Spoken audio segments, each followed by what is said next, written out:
about to make a call, please hang up and try again. Hey, I'm Madeline Butini, the host of 1-800-MAD-BUTT.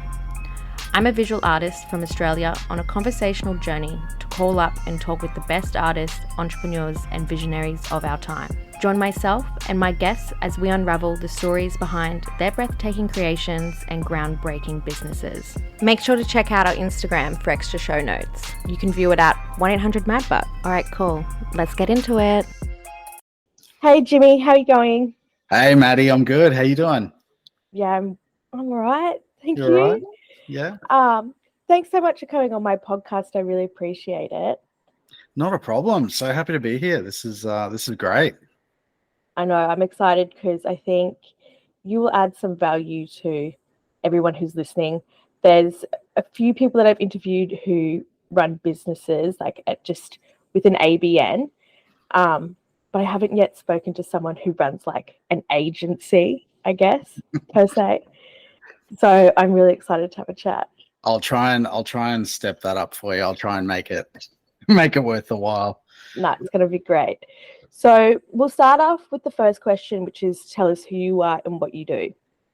Absolutely. So I'm Jimmy Patch, and I am an illustrator and an animator, but I also run an agency called Patch Creative, and have been for quite a few years now. It's still going, and we're still here. Yeah, nice. So when did Patch Creative Co? Sorry, I had it up and then I had a technical difficulty. Totally cool. So we've got Patch Creative is the agency, and we, ABN wise, we're Jimmy Patch Creative, Pty Ltd. So we've got the full company company set up. But yeah, so as I guess as an agency, it's a bit hard to kind of give it an exact start date, because it was actually an evolution from being a freelancer, I guess. I never intended to start a business or set up a company in any way. I was quite happy, stuffing around, drawing pictures and just kind of having fun with it. But it's just kind of the direction that it went. And to be honest, I was pretty happy with how that landed. Yeah, amazing. Yeah, no, dude, like some businesses just evolve into it. But I do have a question. This is actually a personal question. Did you think that investing in a company was a good idea for you, or was it only when you moved into an agency type setting that it worked? Well, it just became a necessity. I was operating as a sole trader for quite a few years, and from what I've understood and the research I sort of did at the time was there is like a certain point where they suggest that you, and when I say certain point, I mean certain amount of money that you're bringing in, that you move from being a sole trader to set up a company. And there's lots of different ways, and disclaimer alert that get actual advice before you listen to this guy on the podcast. But I think you can go in a few different directions of how you set things up, and it sort of helps you just establish a different presence in how you work with clients, how you handle the money, the taxes, all that kind of thing. So to be honest, I think I went a bit past that point, and I probably should have done it a bit sooner, but just kind of put it off because it was quite a big transition. From my experience, it really... I wish I did it sooner, because it's kind of like a bit of a sole trader hangover that's happening at the moment that I think is still kind of dragging a little bit. But now we are a company. We have been for a couple of years. It's been pretty good and made it a lot easier to operate. That's so exciting. Like, honestly, like to be like, hey, I'm moving from sole trader to a company. Like, I dream of that day that I could do that. My partner was literally like, you should just put all your other things under the company. I was just like, money, and I'm not really at that threshold yet. No, and it's quite good. Yeah, look, and that's it. I mean, it's sort of when it feels comfortable, I think you can make that change, and it's also, I think, a big part of it's like the journey that you want as well. Like, are you kind of wanting to become a business? Are you wanting to have like employees? Are you wanting to have people work for you, or is it more about how you run in an efficient way? Because there's arguments for all of them. I mean, with staff and with agency sort of studio responsibilities comes a lot more complexity in how you operate and how you work with different people and how you have to sort of take on clients and that kind of thing. Whereas if you are just sort of operating as an artist, you can work a lot freer, but you do have sort of other obligations that can get in the way. You know, maybe it's the clients you reach, that kind of thing. But everyone's different. I think it comes down to different disciplines. It comes down to different people as well. Like, some people aren't business people. Some people just want to be an artist, and that's awesome. You don't have to go the business route. I never intended to, but I kind of started enjoying it, really. Sort of went, oh yeah, cool, I can do the business thing. Let's see how that goes. Yeah. So, have you ever done the DISC personality test? I have, not for a while. It'd be interesting to see if it's changed much. I actually can't remember what it is, but yeah, I have done it once or twice. Yeah. So from memory, don't worry, I could be totally wrong about this as well, but we did it at my part-time work, and it's based off Carl Jung, who is a psychologist, and he sees how you fit in the scope of your personality and other people. So, like, there's a D type or something, and there's an I type, which is influential. I can't remember any of the other ones because I was an I. I thought I would be a D, but I'm just influential. So, but it's like how you mesh well with things, and it, depending on what your personality type is, apparently that's how effective of a leader you can be. And I guess it also works well with like working within teams and things like that. But I mean, all that shit is bullshit if you really don't believe in it. But yeah, oh, look, I think I'm with you, Maddie. I think there's a lot to it, and I think whether you can, actually label it in that way, which can be valuable a lot of the time, or even just having like I guess a bit of a cognitive understanding that everyone does operate in different ways, and there's such a benefit in that. And I think we can get quite caught up in thinking, well, this is how I'm thinking about something, this is how I want to action it, and this is what I think the most important thing is. But then when you have a conversation with the rest of your team or other people you might be collaborating with, you start to go, oh, actually they're looking at this from a completely different perspective, and you can actually, if you're open to it, you can see the value in that perspective. And I think as creatives, it's very easy to kind of get this idea that everyone thinks creatively and everyone's kind of on the same plane, but really we're kind of a minority in the whole thing. Yeah, my favorite question is when clients are like, just come to me with a brief, and it's like, dude, I can't read your mind. Like, I know you're thinking of something completely different to what I'm thinking of. It's the I'll know it when I see it. Just show me. Yeah! Just show me something. I see it. Oh, that's one of the worst. Oh, I have a friend who I'm doing he wanted me to do like a friend job for him. Like, it's only like a couple $100. And like, he was like, oh, can you draw some sketches for me? I have a brief, but can you draw some sketches? And I was like, no, like, I can't be bothered. Yeah, totally. Like, I don't need that money that bad, really. Like, no. give it to someone else. Like, I don't want the hassle of having to sketch up a design for you. Just show it what you want. Oh, exactly. It's so funny. What I've sort of found with, as we've got such a, and I say we as in the agency, but there's such a diversity of clients, and that level of understanding that, yes, you can pay for me to do revision after revision after revision, but I will sort of push back on that, because is it right for the project? Is doing more revisions actually going to deliver you with a better, more creative option? Or is it better to listen to the actual creative team or creative person on what the best thing to present is. And I think it's such a big thing.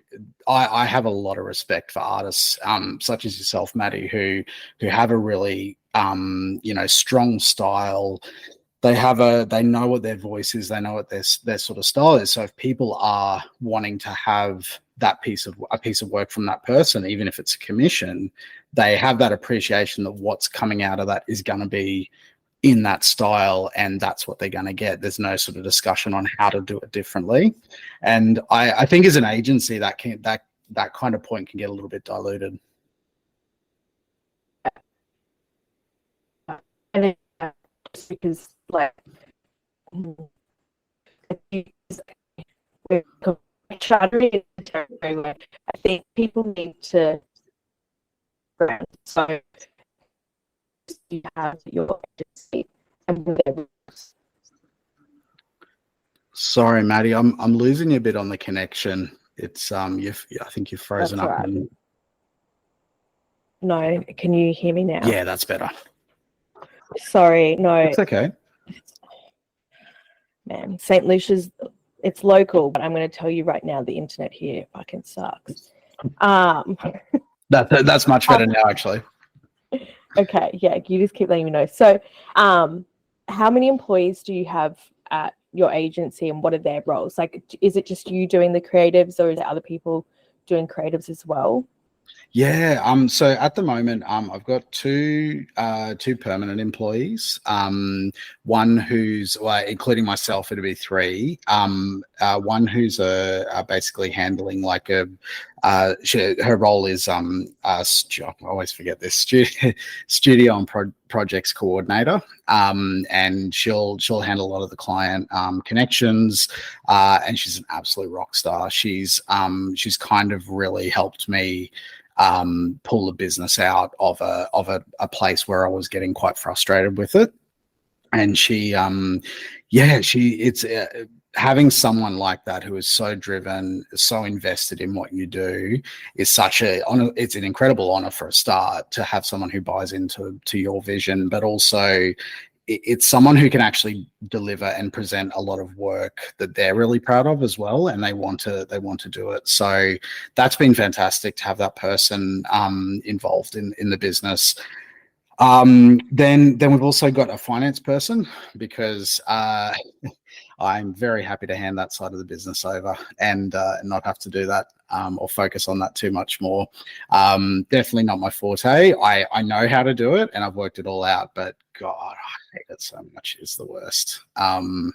Yeah, I think most creatives have similar kind of mindsets, but yeah, no, that was one part I was happy to hand over and happy to have managed as well, because I didn't manage it well. I'm too irresponsible. I'm like, money comes in, sweet, yeah, what on your computer? Yeah, sweet, let's do it.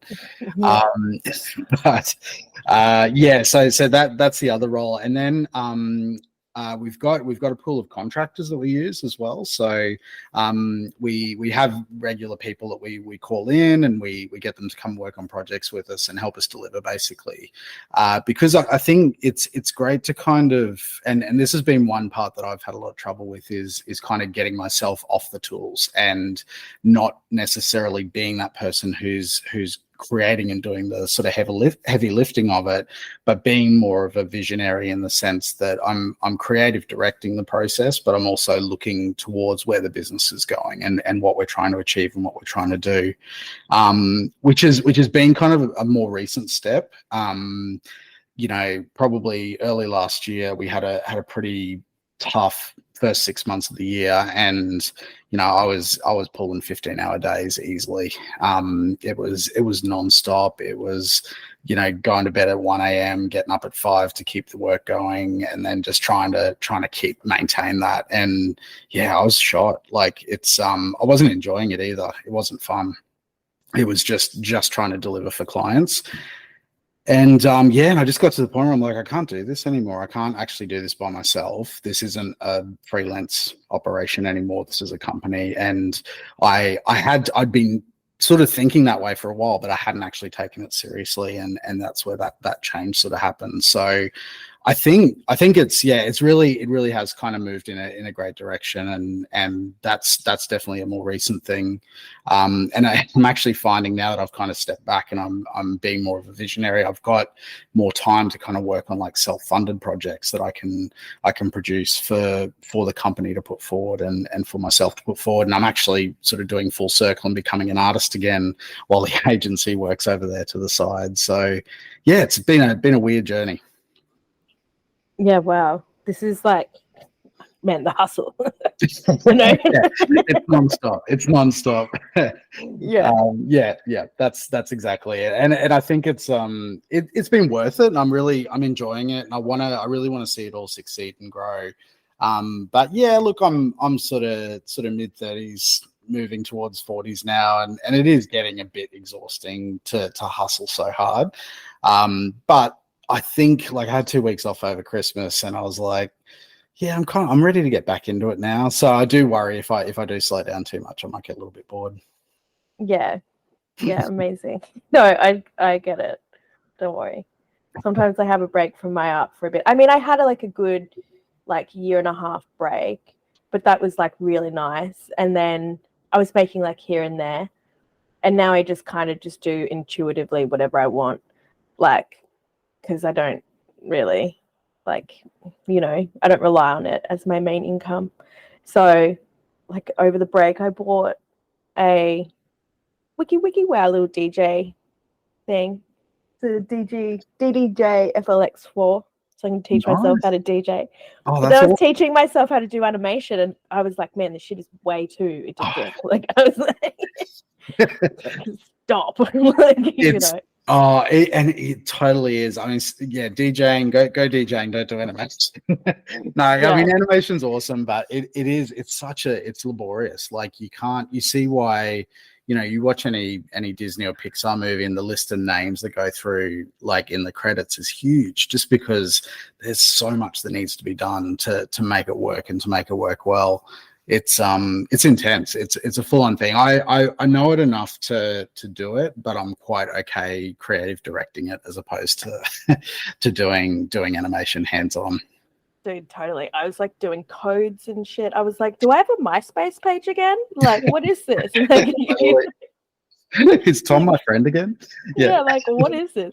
Yeah. But no, I totally with like the whole Disney thing. Like I was making like 30 seconds and like 60 not 60 seconds, 6 second long ones, and I was like, bro, this is tiring. And I've just made a ball bounce along and go from one side to the other. I just made like several flowers spin around, just like the fuck.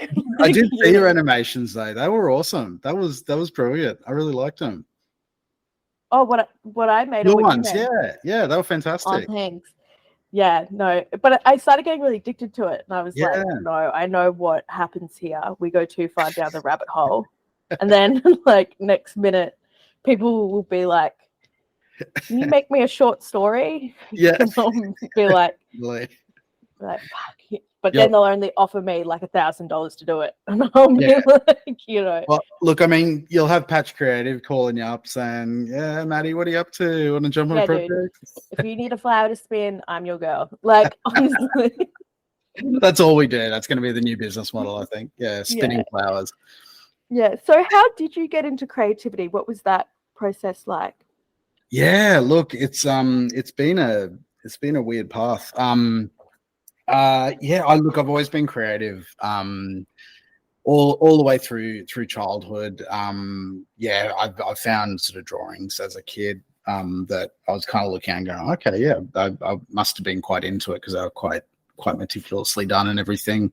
But I grew up with my mum was a music teacher and really encouraged arts and being creative and that. So I had that kind of that build from the start, and that support from my parents to do whatever I feel good doing. And I think as a primary school kid, I think I wanted to be a vet. That was my goal. I'm always into animals and creatures and that kind of thing. And to be honest, that hasn't really left. Like I still love, animal studies for drawing and sort of creating different characters and that kind of thing. So that's stuck with me. But I kind of ditched through high school. I ditched the vet side of things and got really focused on the arts. So I think I was my senior years were drama, music, and visual art were like three of my main subjects. I think I dropped science or something, which worked out in the end, but could have been moved. Yeah. Just one of the staples. Dude, I didn't do any science after grade 10. You didn't? Oh, that's like good. If I couldn't have done maths, I wouldn't have done maths. Like even though I did maths A. Like yeah, I was maths A too. Actually, I was the same. Yeah, it was the lowest, simplest maths you could do. And they were saying you won't have a calculator in your pocket, and here we are, everyone with a calculator in their pocket. Bro, I literally So I'll tell you a really funny story about. So I went to girls' grammar, right? And I was like a rat child, like ADHD, bouncing off the walls, like I used to go to exams and like write in exams, like, fuck this exam. Why are we doing this? Like, I don't understand the point of any of this. Like, I just had no interest in education. Like, I was like, whatever. I had this calculator, and I don't know if you had those like scientific calculators. Yeah. And you could download games onto them. Oh, really? I didn't know you could do that. That's awesome. Yeah, dude, you could download games. So I used to just play like there's this one game called Pimp where you could like pimp like the stick and then like all this other stuff. You used to play Tetris. Dude, I don't nothing from high school because I was literally just on that calculator. And my mum, when she got that calculator, was like, wow, she loves that calculator. She's right into maths. Yeah. Yeah. And I was just playing like video games. Oh my God. Awesome. I mean, that's a big step up from typing like boobs into 8008. Oh, dude, I was doing all that shit as well. Like, Yeah, but I didn't know you could get games. That's amazing. That's Maybe I'll have to buy one and just see if I can get some cool games on it. Well, when your children grow up and they get really involved in their calculator, then you'll know that they're actually just playing games. What's going on, guys? What's going on? But yeah, dude, like school, I think school was like, I didn't go to one of the most encouraging schools for creativity, but I think it's like important. Well, not important, but I think, actually it is. It's important for like kids and teenagers to have that kind of like play. Oh, if they are interested in it. Look, it's an outlet. It's a way to be expressive without judgment, and I think it is one of those things that, I personally I do worry a little bit, about that outlet and how. I guess ensuring that everyone has an opportunity to sort of explore that side of things. Like creativity is such a powerful thing as humans because it creates that connection. I'm not going to get too philosophical here because I don't really have any qualifications to do so, but I think you can kind of look at creativity and see how it gives that connection, but it also gives that expression. So it can be really intimate and it can be really personal, but it can also be something that kind of connects everyone together and has that ability to sort of bind those relationships. And I think it's something that people really do need to have that opportunity to explore, and especially like through teenage years, it must be a really, it was a while ago for me, but from what I remember, it was quite a tricky time to navigate, and I do remember that side of things being quite good to go into the visual arts room and work on something that I didn't actually have to be there working on, but I was quite happy to. So I agree. I think it's such a big thing. So when you finished high school, did you go into studying anything? Yes, I did. I had the three options. My goal was to get into music. Always wanted to play music, play in bands. High school, loved Rage Against the Machine, all of the rock. It was fight the system, fight the power kind of mindset. And then acting was another big one, but generally music was what I wanted to get into. Went did some auditions at different unis, didn't get into anything, but I auditioned for one acting course, which was and I actually got into it, which I didn't really think I did. I was kind of a bit, half-assed about it all as well. I wasn't sort of overly keen, but went and studied acting for about a year and a half. Made some amazing friends that I'm still friends with out of that course. Got to it was a very interesting course to do straight after school, because it was like 5 days a week. It was like 8 a.m. till 6 p.m. It was very intensive. You got to really explore yourself and sort of go through a lot of like emotional development, which after school is quite intense, because you're kind of out in the world all of a sudden. And and because I grew up in a small town and had to go away to do this, so it was a bit of a confronting experience, but a good one at that. Didn't last all the way through. Decided to drop out about halfway. Ended up getting into a music course. Went and did that. Played around bands in Brizzy for a few years and hit up all the different venues in the valley. Had an amazing time doing that. Played with a couple of guys that I think we must have been about 3 to 5 years. We kind of did the rounds, and then decided to bundle everything into a bit of a interdisciplinary bachelor's degree, and walked out of there with that and sort of went, okay, what the hell do I do now? Where do I go from here? And just kind of jumped around a few different jobs. Taught ESL teaching, like English as a second language. Taught that for a little while, and then my partner and I decided to move down to Melbourne and go and check out the scene there. I was initially going down because I wanted to do music and I wanted to play in bands in Melbourne, and it was the place to be for anything in that kind of space. And I got down there, and the first job I got was at a zoo, so completely derailed the direction I was going. So you went back to your animal roots. And back to my animal roots, and I went back hard. I worked at Werribee Zoo, and I don't know if I can say names of places, but sure. Open Plains Zoo in Melbourne, and I was actually the safari driver, so I had like a little headset, and I drove this big bus and told people facts about the animals and all that kind of thing. And it was honestly, it was such a fun job. It was so cool, and I had to wear like khaki, so I was like full Steve-O and sort of vibes, and it was great. I had a lot of fun doing that, but it was like a long drive to get there, so I was kind of on the fence with the money. Wasn't great, but it was just like, working in a zoo, driving in this bus was awesome. We used to get like charged by rhinos and giraffes come up to the windows, all this kind of thing, so it was Yeah. But and I at that time I sort of fell into this consulting kind of area that was about running these sort of programs for big businesses and government departments, and that about kind of making really big decisions quite quickly. So they're very like accelerated type workshops, and they'd come in and there'd be a team of kind of creatives that would help deliver the programs. And I kind of came on through a contact of mine, and he sort of said, "Oh, come and try this out." It was actually my cousin.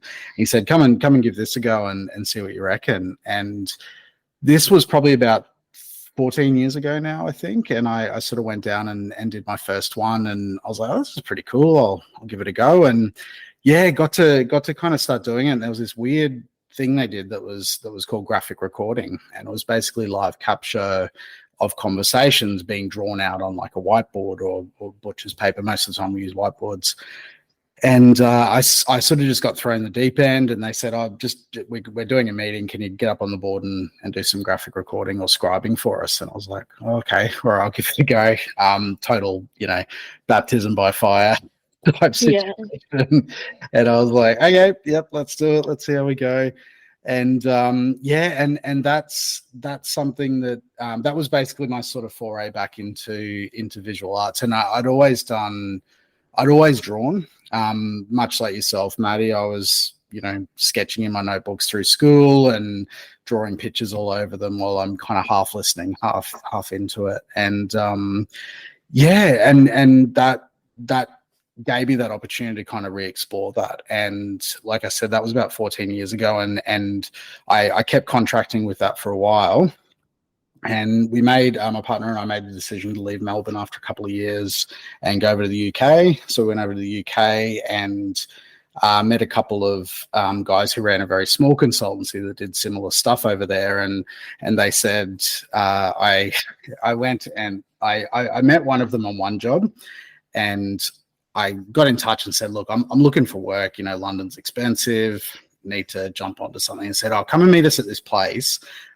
We've actually got some stuff we might get you onto. And I was like, okay. And I didn't know where the place was, still new to London, and went to this big, it was next to a train station, but it was this big, like, beautiful old building.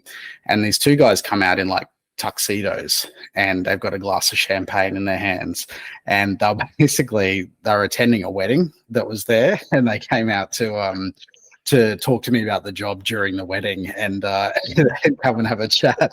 So I see these dudes like rocking out in tuxedos, and they said, oh, we've got this job.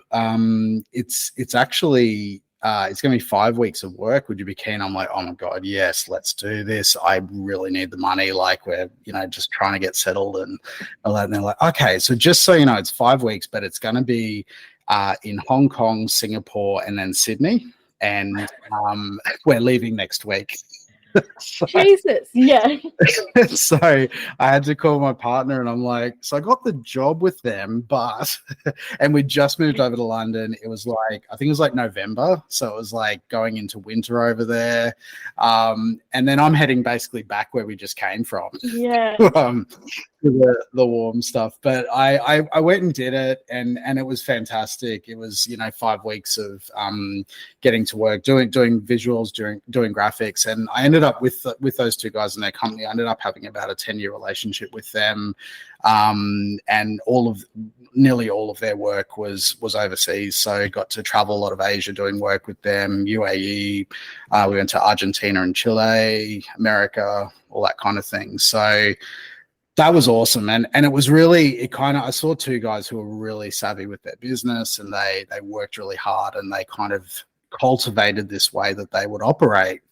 And it was just fantastic to kind of see how a business can run really well and work with good people as well. So that kind of gave me a bit of a nudge in to go, all right, let's do this myself. Yeah, dude, that's incredible.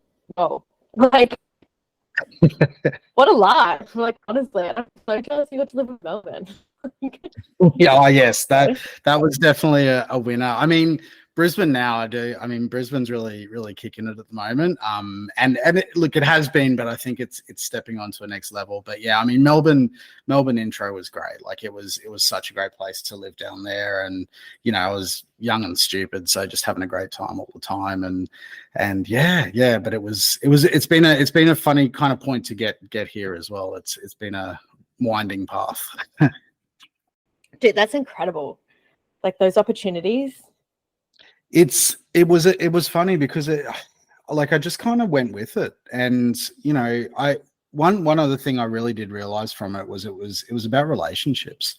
It was about building those relationships and I guess maintaining them. And it's actually a lesson I'm kind of re-going through at the moment with a lot of our clientele, that we'll sort of do a job with the client, and then once the job's done, that's it. Okay, we move on, they move on, kind of thing.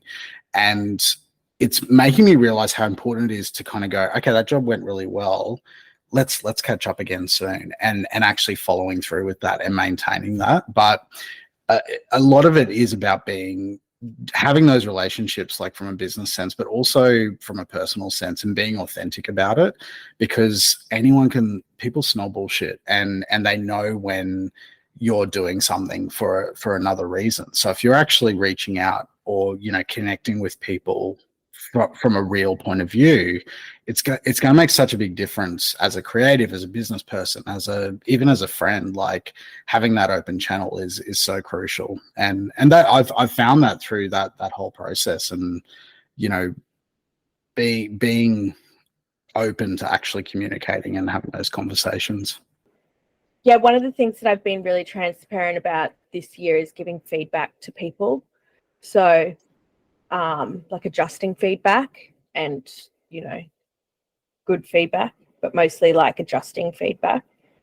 And if people's like language and tone of voice and whatever is rude or like demanding, like I had someone say, to give you an example, like, and he's a friend of mine, but he was like, oh, I'll probably forget that I have to do this. Can you remind me?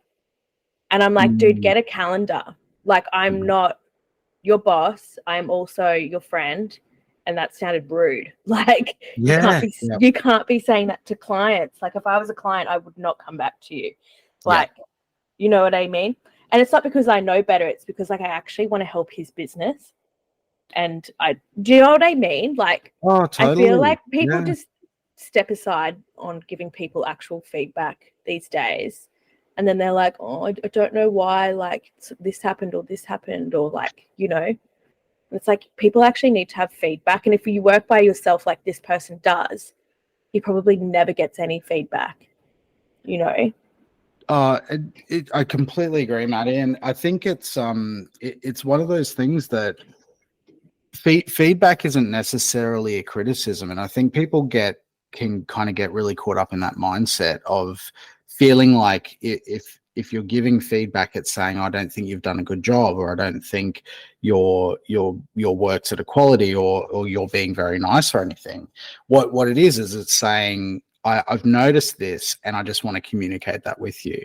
And I think a lot of the time it can really solve so many problems that can just get way out of hand by just having that little bit more openness and that little bit more clarity about what you see about someone else or what you see about a situation. And it can really diffuse stuff that could get a lot bigger. And I mean, I find that with clients, like if that communication isn't happening, or if we're not actually getting to a sustainable point in a project that we can kind of see things derailing a little bit, let's have a conversation and let's talk through what the issues are.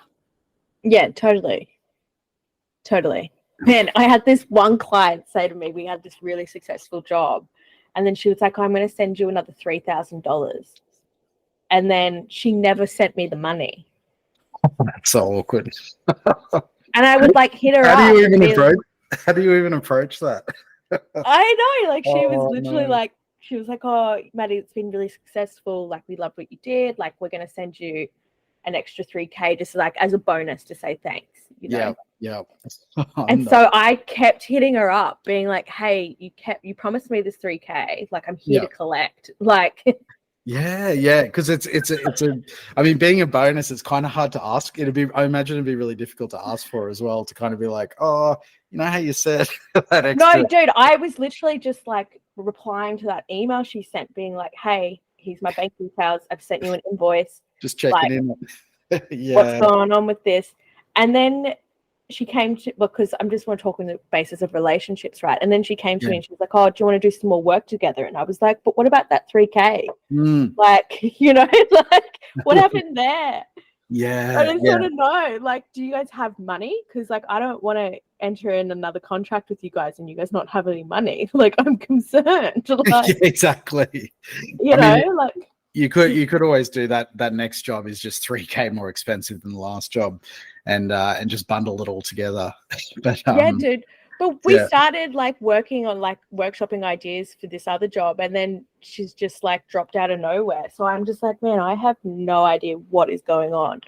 But like, that's it. It's funny, isn't it? Some clients are just really unpredictable, and I had one a client that we sort of set up with, and it was all going really well, and then there was some stuff that happened, I think, in their life, and they communicated it, and they were really sort of open about it and everything.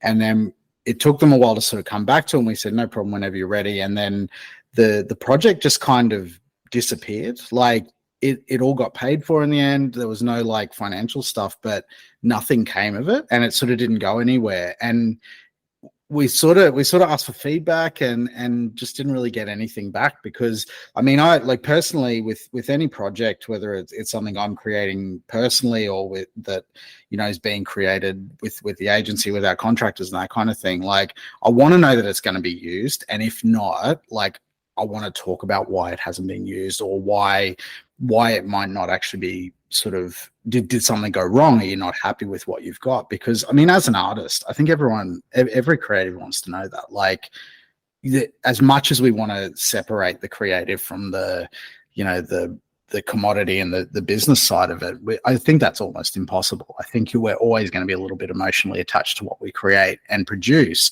So if that actually doesn't get used and doesn't get put out there, we kind of just want to know why. It's like, oh, what happened? I don't know. Do you feel the same, Maddie? Like that's kind of how I feel about it afterwards.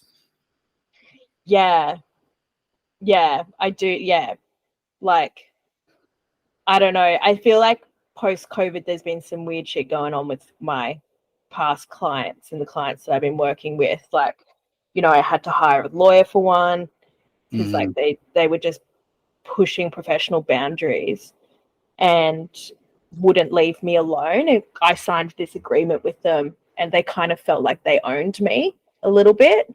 Wow. And so, and they wanted me to do this stuff that had no legal backing on me, and I was just like, nah, this is ridiculous. So I actually had to fork out money from my business savings and get a lawyer on retainer. Like it's about establishing that relationship, isn't it? It's about going, I'm here to provide you a service of something that I have perfected this skill over so many years, and that skill that I use to create this, you're going to pay financially for it and create some input to sort of collaborate on it. That's what the relationship is. So it is transactional. There's a relationship of trust. So there has to be that trust that, you know, I as a creative am going to deliver for you, and I'm going to use the money that you're putting into this in a good way that's going to create something that's of value to you. But there also has to be that trust that we're going to work together on this, and it's not going to be something where we're actually going to be battling each other. And I think I mean, you never know all of the circumstances, but at the same time, as empathetic as you can be to most situations, you can't always get it right. I ended up talking to this person, and he was like, dude, what the fuck? Like, he was just like, don't worry about it. He's like, we'll handle it. Yeah. But don't worry, that like, and to anybody listening, like there are horror clients out there, but there's like some really, really, really good clients too. But like, you got to have your horrors to have your good ones. And the really unfortunate thing is you remember the bad ones, and most of the time you're 95% of your clients are fantastic, and they're fantastic, or they're completely neutral, and it's a simple relationship. You know, they're happy, you're happy, you move on. That's great. Most of your clients are good. It's unfortunately the bad ones are the ones that you do remember, and they stick in your mind. And I think like you're saying, Maddie, like you take it personally, and it's with you, and it's something that you want to resolve in a way. Like you want it to end well. You don't want it to go to that point. But unfortunately, people are people, and that's what they do. Yeah, man. Human emotions are weird. They are. You'd never know if you're dealing with a narcissist or not. But, you know, I think it's also like, and this is just my advice to anybody working with certain clients, if you get a weird vibe about them, like there's like, you know, you don't have to jump into it. You know, the only reason why I jumped into that contract was because it was COVID, and I had a weird feeling about it. But I was like, I need the money. Like, anything, you know? Oh, absolutely. And I was talking to people about it because I was like, oh, I don't really like this 5-year term. Like, I think it should be like 2. And then people were like, just sign it. And I was like, okay, whatever. And anyway. But going on to your clients. So you've worked with some really impressive people, like, you know, Quag and GoMA, Hamish and Andy, Queensland Rail, Brisbane Powerhouse, the Queensland Government, Coles, the ABC. What was your first big client and what was that like? Oh, that's a good question. First big one. Geez. Sorry, and I'm going through a few. Look, I'll pull out the ones that are most memorable. Look, I think because when I worked with the consultancy, there was a lot of we worked with a lot of clients in the corporate and government space. So, big telcos, banks, government departments, all that kind of thing. So that kind of set up that, I guess, that way of working and talking with those kind of people. So it wasn't, I didn't kind of go from working with, for doing projects for like friends and family to suddenly kind of getting those corporate clients. I was kind of already working in that field by proxy a bit. So it was already kind of there and around me. I knew how to talk to people in those kind of jobs and sort of more senior leaders, like we had CEOs there and all that kind of thing. So I built a bit of a dialogue already with that. So once I moved away from working with that consultancy or the couple of consultancies I was working with at the time, what I found was I kind of knew how to talk to these different places. So I think from memory, I did work with, probably my first sort of client out of there was a bank, and it wasn't an exceptionally exciting job. I do remember because the graphic recording side of things kind of became my bread and butter. So, and it still actually, funnily enough, is in the business. It still plays such a big part. And that was my bread and butter. So whenever I get another project where they said, oh, hey, can you do a poster design, or can you do, this other kind of more illustrative, more artistic kind of project, they were the ones that I started going, oh, this is cool. I like this. Let's see where this goes. And that gave me that prompt to go, okay, well, graphic recording is great and that's chugging everything along, but how about I start doing some cool shit? How about I start finding out where I can go with this? And I think probably the first big one that came along was the Hamish and Andy job. And it was actually one of the first and still one of the only jobs that I've got through Instagram. So most of my work has come through word of mouth, especially around the sort of Brisbane scene and then beyond. Word of mouth and just kind of email inquiries is sort of how I've gotten most of the work. So this one came through through Instagram, and their producer Jack, he got in touch and said, oh, hey, look, really like your work. Would you be keen to do a t-shirt for the band tour that they're about to do? And it was a really interesting job because they hadn't decided what the t-shirt would be about or what the design would be about. And I had to actually listen to the radio as it was playing out to kind of find out what the themes would be.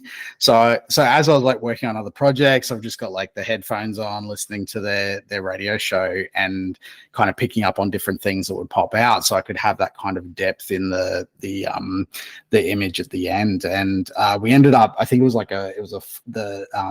flight theme, and it was about them on a private jet tour and all that kind of thing. And and look, it turned out great. The shirt got sort of put up on their website, and they sold it and had it sort of around everywhere. And it was just a great project and really sort of fun entry, I guess, into working with some sort of more high profile clients.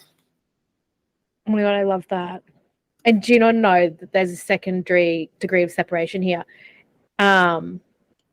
Andy's girlfriend follows me on Instagram. So, oh, really?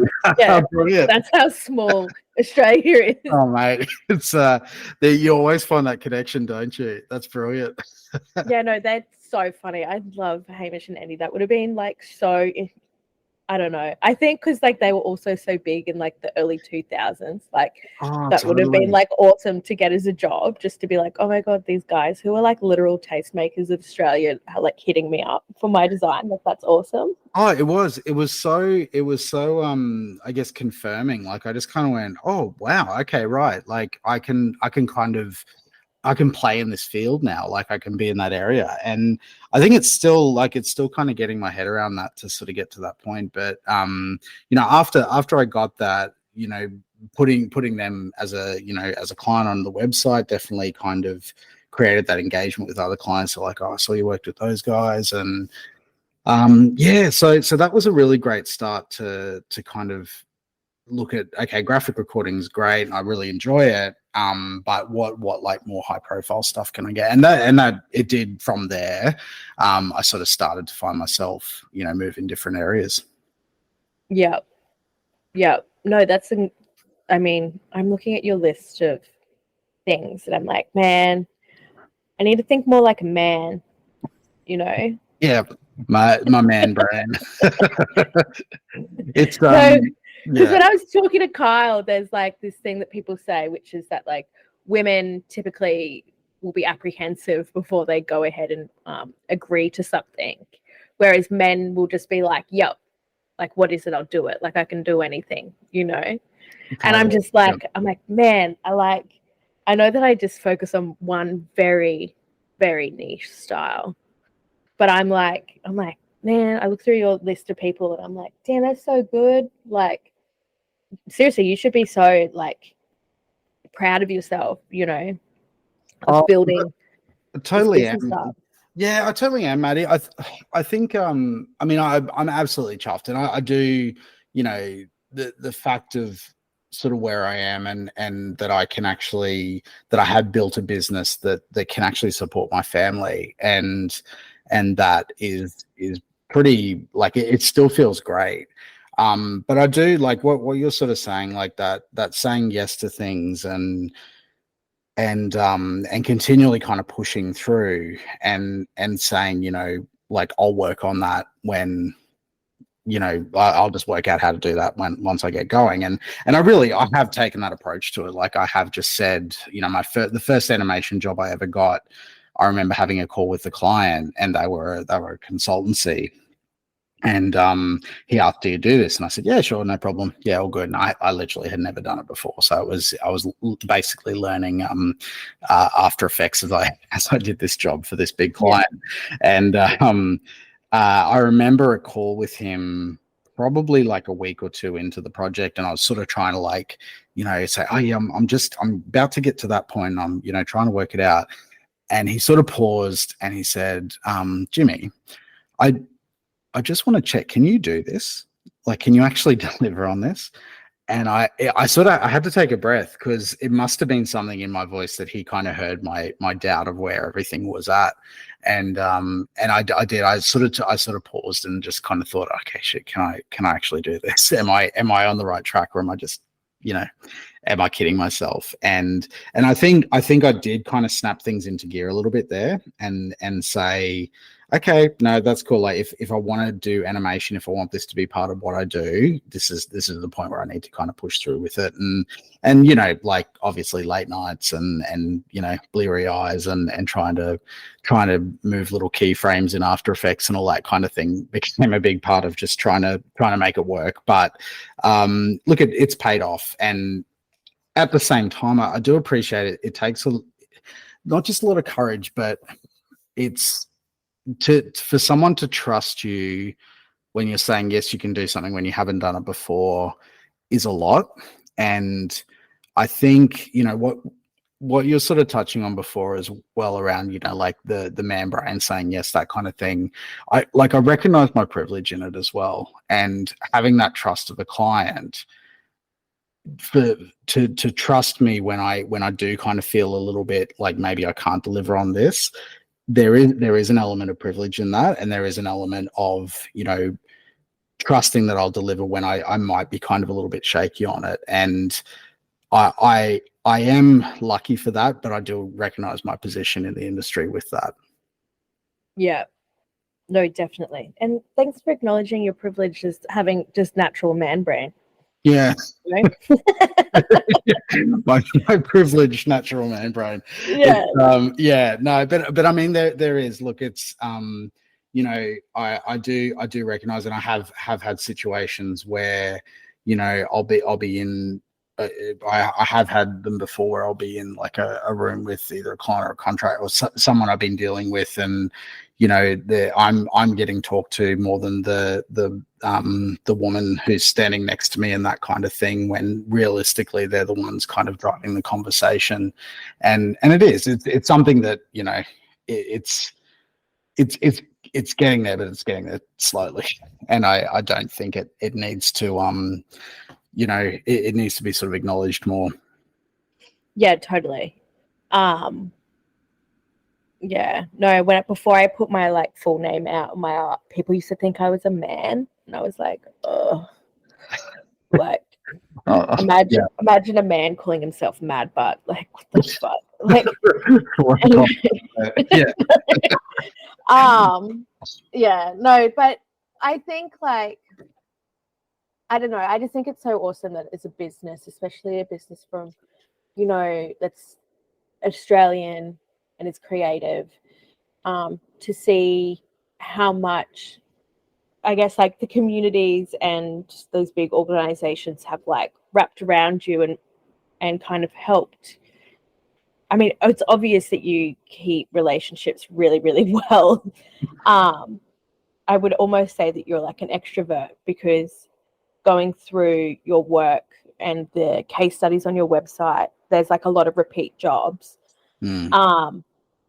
And so I guess like this is leading into my next question, which is like, if you had any advice for artists wanting to start their own agency, what would it be? I mean, you brought up the relationships. Is there anything else that you would add?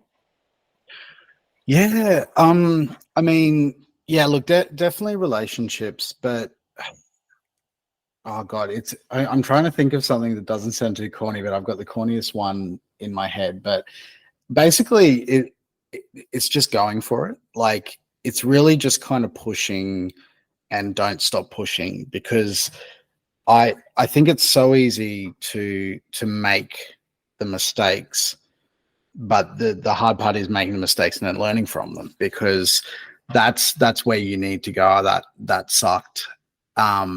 Or maybe you move on in your career and you realize it sucked later on. Like, at the time you're thinking, this is awesome, I'm producing amazing stuff that's gonna help me build things, and then you realize that that's not so much the case. But it's a journey, and it's not a quick thing. It's not something that's going to quickly happen, but the journey is the important part. It's about kind of taking those steps. And I mean, I look at where I'm at in my journey, and there are some fantastic accolades that I have kind of gone through, but I also still don't feel like I'm at that point, whatever that point is that I'm trying to get to.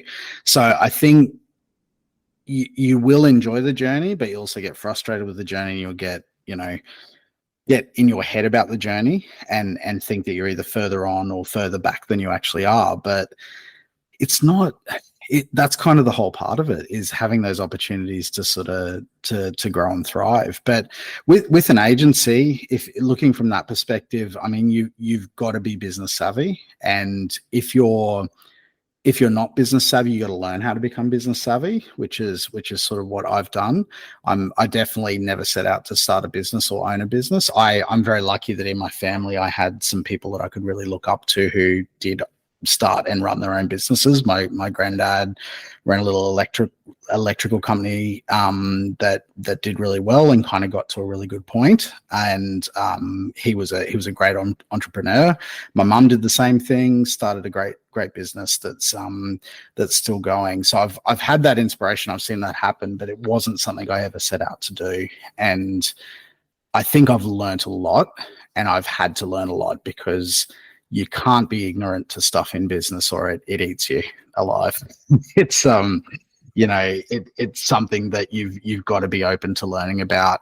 I think if you're not interested in it, that's totally cool as well. I think it's okay to be a freelancer, or to be just someone who operates in for an agency or something like that, which is totally fine as well, because sometimes it is a nicer feeling when everything else is handled and all you've got to do is create. Oh, dude, totally. and you don't have to make like decisions and shit. Yeah. And like, you know, have meetings with people and kind of put yourself out there. Oh, totally. I mean, being able to, you know, since COVID, just being able to like dial into most of my meetings and not actually have to wear shoes or you know, long pants is definitely a winner. And I think for a lot of people, especially when you have to have meetings that you can just dial in and cut off quickly, you don't have to go, you know, jump in the car, jump in the on public transport and go to the place that you need to. It does take a lot of that out, but at the same time, when you're doing video calls back to back, say like, you know, 5 calls in a row for new clients, you've got to be on nonstop, and you've got to have that energy to sound passionate about what you do and feel good about what you do and tell them how you feel about it too. But yeah. I mean, look, I just thinking of other advice. Probably one of the biggest things about being a creative director of an agency and selling to clients, it's really about listening. It's about, you need to listen to what your client wants, who they are, and you need to try and empathize with them, because that's what's going to help you to understand what they need and provide them with the best possible thing that you can give them. There's a lot in that, and it can be quite difficult to actually empathize and understand, especially if they are not giving you everything that you need. For example, maybe more corporate clients are kind of speaking in code, that kind of thing. I think as a creative, we need to kind of simplify things for our clients, and that's, I mean, essentially what we do is a lot of internal comms. So we do a lot of that work where we'll simplify complex messages. But yeah, listening really carefully and then kind of almost reading it back to them can be a really good way to get that buy-in and form that relationship. Yes. Keywords like what I'm hearing is yeah. Nailed it. Yes. Yeah, no, definitely. I think like one of the worst pieces of advice that I got when I was first starting out, I've said this a few times now, was I was told that like certain jobs weren't up to my caliber of what I should be doing. And I found that upon reflection, that was like super limiting. So I think if you're like, I mean, now it's a little bit different. Like now I wouldn't take a job that's less than a certain amount of money because I can't be bothered. Like, you know, like I would rather work on what I want to work on. And I'll direct them to people who are within their budget, you know, and I'll be like, go to them. They can help you definitely, you know.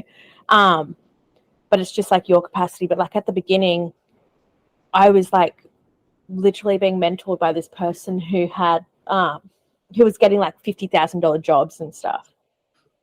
And I like never went to art school or anything, like, you know, and I'd get this like $250 job and he'd be like, no. Like, let's sort that out. Yeah. And I like, but I was just also like, I was looking back on it and I was reflecting on it when I turned 30 and I was like, man, like that could have been really fun, those jobs that you turned down. But there was certain jobs I'm glad I turned down. Like if you think that you're being taken for a ride though, like there was this one roller skating company that hit me up who wanted to do a skateboard with one of my, they wanted me to make a certain skateboard for them and they would sell it on their website and in their stores around the world. They were owned by Globe, by the way, which is like one of the largest skating companies in the world. Oh my God. And they were going to pay me $1,500 and no commissions on sales. And God. I was like, are you kidding? Like, this isn't my first rodeo. Yeah. That's it. Know? And I think, and it's funny because I think clients like that, they want to test whether you will push back as well. They want to kind of, they'll see if they can just sort of get away with it, and then if you can push back and sort of, you know, do the proper negotiation tactic and say, well, no, this is actually what that job's worth. You never know, because they might come back and go, oh, okay, yeah, fair enough, we'll pay you what you're asking. But they're just trying it on to see if they can get away with it first, which is very cheeky, and it does take advantage of, artists out there who are sort of, maybe not savvy to that way of things, right? Yeah, and I think it was also like their team had a very small budget. Globe wasn't willing to do that. That wasn't how they had set it up before. And Yeah. because I had reached out to other artists on their website and asked them if they had what their setup was like, if they got commissions and sales, and they said no. And so I must have been like the first person to push back on it. And I was just like flabbergasted. Like I was like, you guys literally like, and the one thing that annoyed me was that they were like, oh, you'll get the exposure from my Instagram account. And I'm like, I don't need your exposure. You guys are coming to me. Like, yeah, exactly. Yeah. Don't use that dirty E word around here. Like I honestly, like, I would love to work with you, but like not for that much money. And you guys earn a lot of money. And also they were selling the skateboards for $250. Oh my God.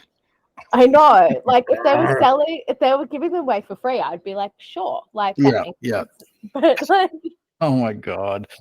Oh, it just drives you up the wall, doesn't it? When you know that there's profit coming out on the other side, that you just kind of go, well, hang on. Can you see the problem here? Can you please listen to me? And I did some like quick mental math, and like, yes, I know my maths isn't my best score in high school, but like I did the mental math, and like I was like, man, I think at first I just asked them for like a 5% commission. And I was like, if you guys sell like 160,000 of these or like 100,000 of these, you'll be earning like millions of dollars, and I'd get like a few grand. Yeah, less than $2,000. Yeah, like, there's a problem there. Yeah, can we like talk about this? But no, I think all that advice is really good. Man, being an artist I can't believe we're in 2024 right now, and I'm just thinking about it, and I'm like, being creative is good, but I feel like this year for being creative is going to be like amazing, and people just need to set more boundaries with like themselves and other people, and and like, does that make sense? I don't know. No, it does, Maddie. I think like you as an artist, I think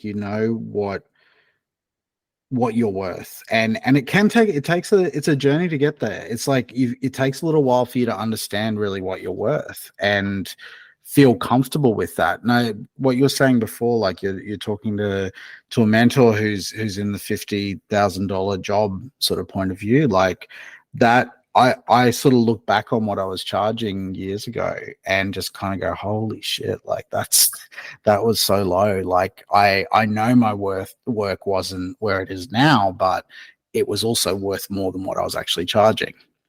And I think as you it's like you're walking upstairs, and as you kind of go up each step in what your work's value, you get more comfortable with it. So as you kind of get higher and higher, you kind of look back and go, yeah, that's way too low. Where I'm at now is a good place. And I think you like, especially, I mean, building an artistic brand is a really tricky thing, because you've got to be so externally aware of what you do.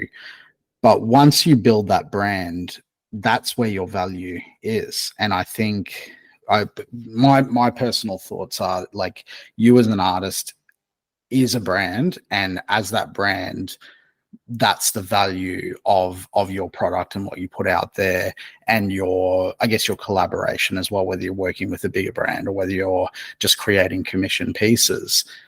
The fact that you can produce that in your style and by you is what the value is actually coming through from a financial point of view, but also from a a hang it on your wall kind of point of view.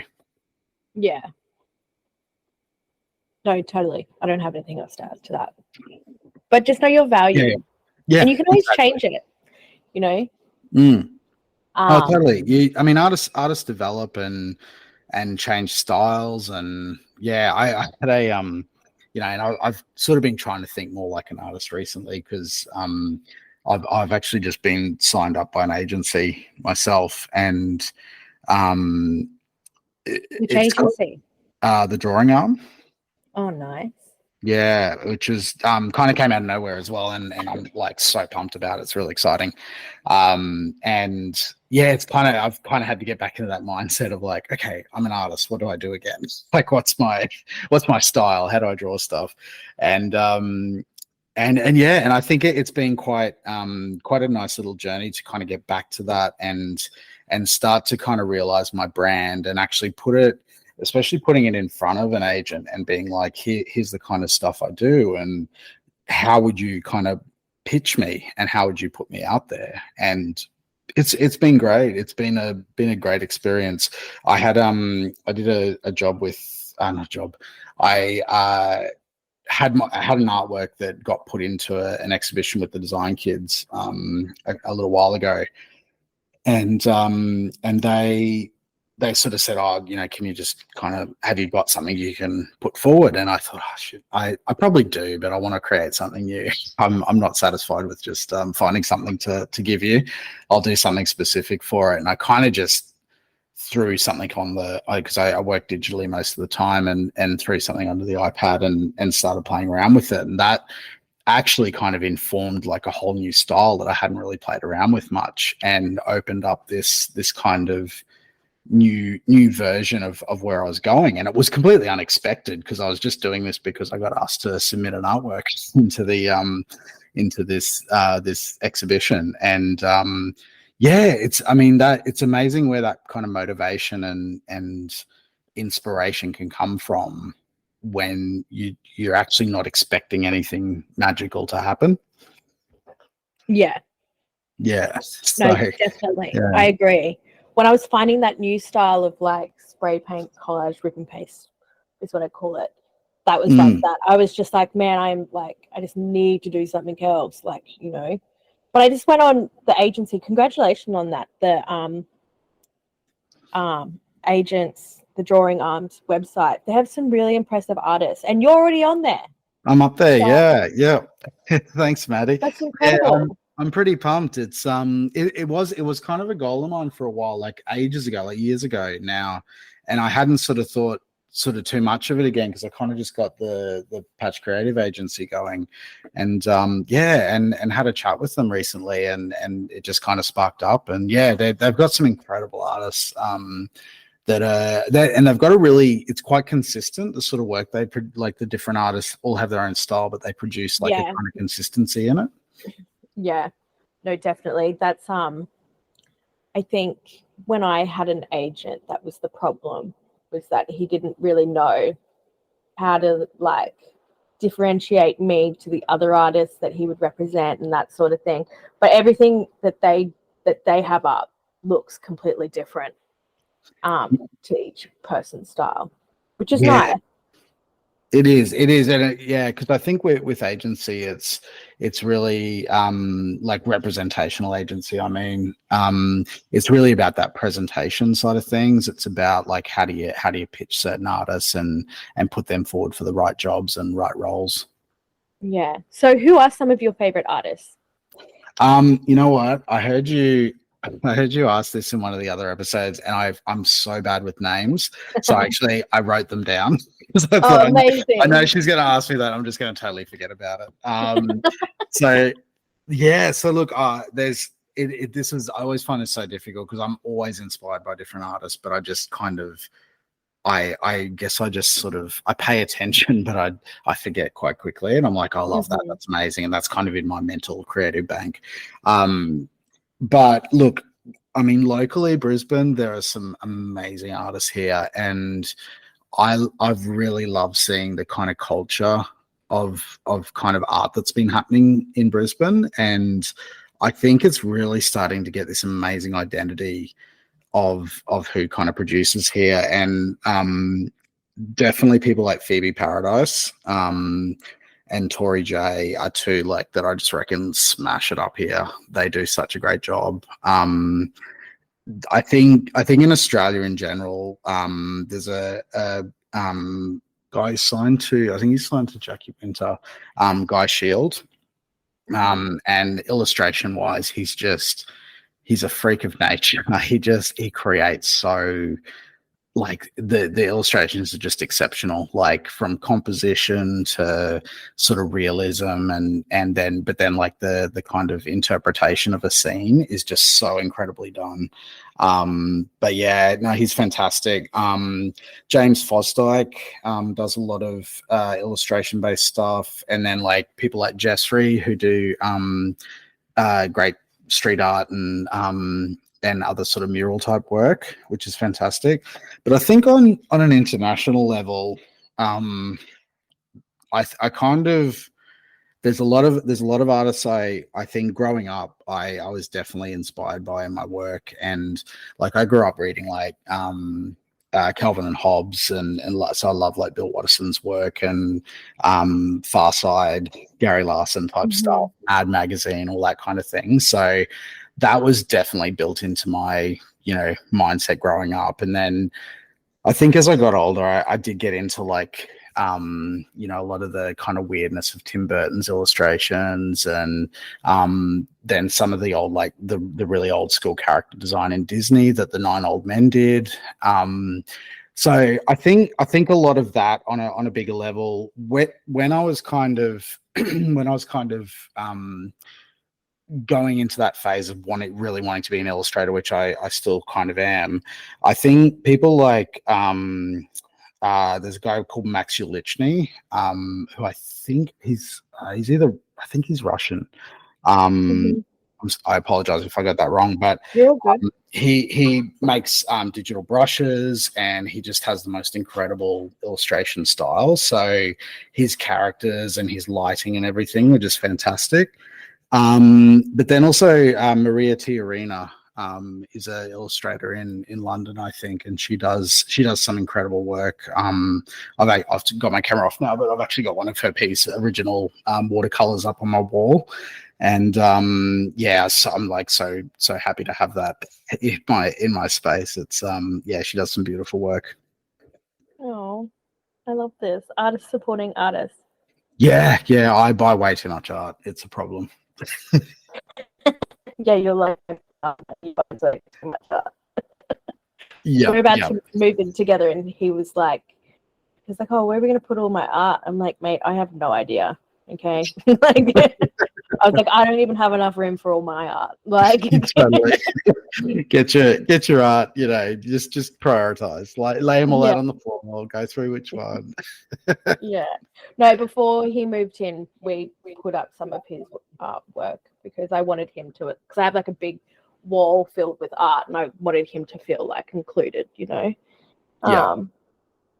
he loved that wall. But anyway, so Jimmy, we're coming up to the end of our convo, and I just wanted to ask you what you guys have going on in 2024. Yeah, so look, it's been a big transition for this year. We've obviously, like I said before, I've been signed to an agency now. So we're as our own kind of studio with Patch Creative. We've got some pretty big ambitions. We're still really pumped about all the client work we're doing. We've got heaps going on. The next sort of focus though is we want to be creating our own content. So we want to do a lot of like self-produced projects that we've strategized, and I say I mean the amazing Chloe on my team, who organizes everything and puts everything into an amazing structure. But we're looking at producing like some kids books. We're going to do some short films, whole bunch of other. I want to get into some more like installation based stuff, so character work that's sort of 3-dimensional and in a space. Look, we've got a big list of stuff, so I'm hoping we can really smash some of that out and hit some good goals and sort of not be as reactive of a business, but more of an active business, or actually kind of creating our own content. So yeah, that's the plan. That's amazing. I love that. It's just like simple, and it's like, what actually I was thinking about while we were having this conversation. This is probably like, I don't know if you guys have done this already, but with the graphics that you guys make, you should put them on Canva, dude. Yeah. That's a great idea. No, legit, because like I use Canva for my marketing work. Oh, totally, totally. And there's so many, like, it's so great to have the resources up there. Yeah, that's a great idea. But also, I'm like, I feel as though there's like such a limited spread. Like once you've been on Canva for like a year or two, you're like, man, like we need to diversify this a bit. Like, It's so stylized, isn't it? Like everything's very like what the current design trend is. It's right there. I feel like it is getting a little bit better now that they put AI in, though. To be honest, Yeah, totally. Yeah, you can kind of you get the whole web feeding the whole internet feeding into your design. Yeah. Oh, well, thank you so much for coming on my potty. Thank you, Maddie. It was great. Thanks so much for having me and letting me waffle on for a while. That's okay. You're good. You're welcome. This episode was recorded on Yuggera and Turrbal land. Sovereignty was never ceded. The episode was produced by myself, Madeline Butini. And if you would like to support 1-800-MAD-BUTT, you can head to my website, madbutt.com.au, or you can also go to our Instagram and follow us there. Of course, we appreciate any reviews, so please leave us one if you love it. And yeah, hope to see you again. Thank you.